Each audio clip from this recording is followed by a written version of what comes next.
Podcast.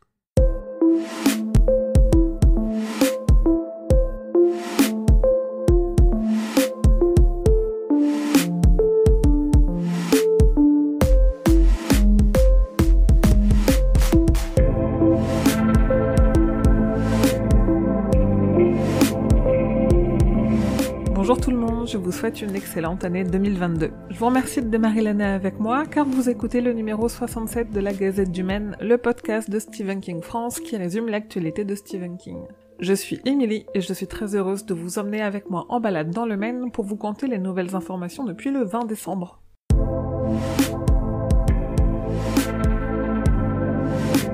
Stephen et Tabitha King ont donné $30,000 à une association aidant les toxicomanes à sortir de leur addiction en leur offrant un lieu sûr de soutien et d'entraide.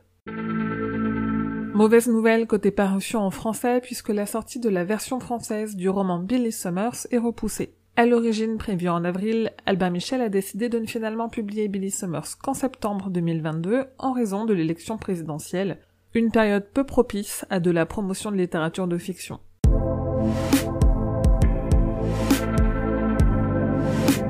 Bryan Fuller a été invité du podcast The Kingcast. Interrogé sur le script de Christine, qu'il écrit pour Sony et Blumhouse, il a confié que le script de 100 pages est terminé et est entre les mains de Stephen King en attente d'approbation. Il a aussi dévoilé que l'adaptation sera plus proche du roman que celle de Carpenter, mettant de côté moins d'éléments et de personnages du roman.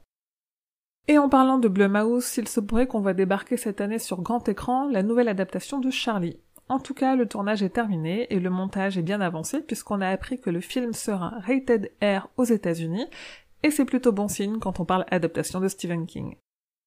Mike Flanagan a assisté en décembre à une double projection de Shining et de la suite qu'il a réalisée Dr. Sleep. Il a été assez bavard lors d'un question et réponse d'1h30. Un échange au cours duquel il est revenu plus en détail sur Halloran, son projet de spin-off de Shining avorté. Il a aussi confié qu'il a un nouveau projet d'adaptation en cours et que son rêve serait de faire une série adaptée de La Tour Sombre. Côté série justement, l'éditeur français ESC a donné plusieurs informations sur les sorties de la série Creepshow. Le 30 mars sortira en Blu-ray et DVD la saison 2 de la série avec l'épisode spécial Noël mais sans l'épisode spécial Halloween 2021. Le 6 avril 2022, c'est la saison 3 qui sortira en Blu-ray et DVD aussi. Et enfin, le 1er octobre, on aura droit à un coffret regroupant, toujours en DVD et en Blu-ray, les 3 saisons de la série. Il y a 2 ans, Amazon annulait la série que prévoyait Glenn Mazzara pour adapter le cycle La Tour Sombre. Alors qu'on pensait qu'il avait déjà dévoilé tout ce qu'il prévoyait pour cette série, il est encore revenu sur quelques idées complémentaires dans une série de tweets que je vous ai traduits.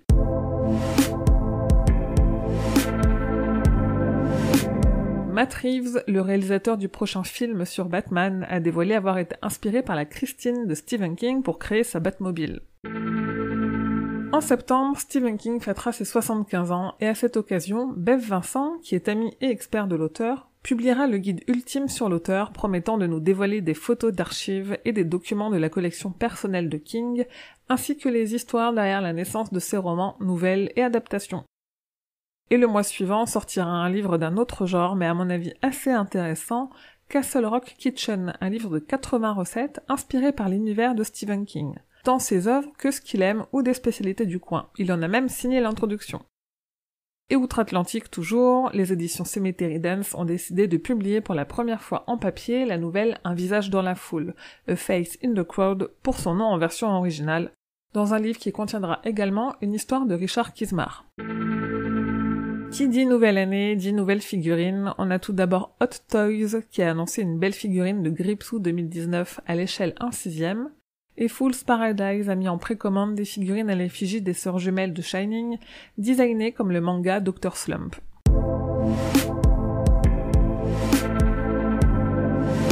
Si vous l'aviez manqué, le documentaire français Stephen King Le Mal Nécessaire sera de retour sur Arte en janvier. D'abord sur la plateforme de streaming le 14, puis en diffusion sur la chaîne le samedi 22 janvier.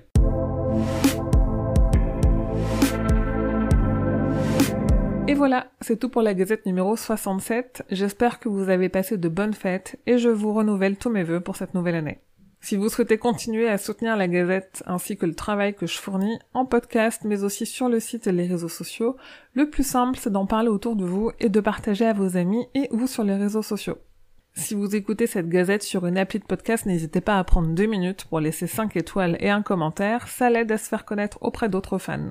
Et n'hésitez pas à vous faire un cadeau ou à en faire un proche en allant soutenir Stephen King France sur Tipeee, il y a des goodies pour chaque don. Sinon, vous pouvez venir discuter avec les autres fans sur le serveur Discord de Stephen King France ou le groupe Facebook, la communauté des fans de Stephen King. Rendez-vous sur Twitter, Instagram et la page Facebook pour suivre tous les jours l'actu de King.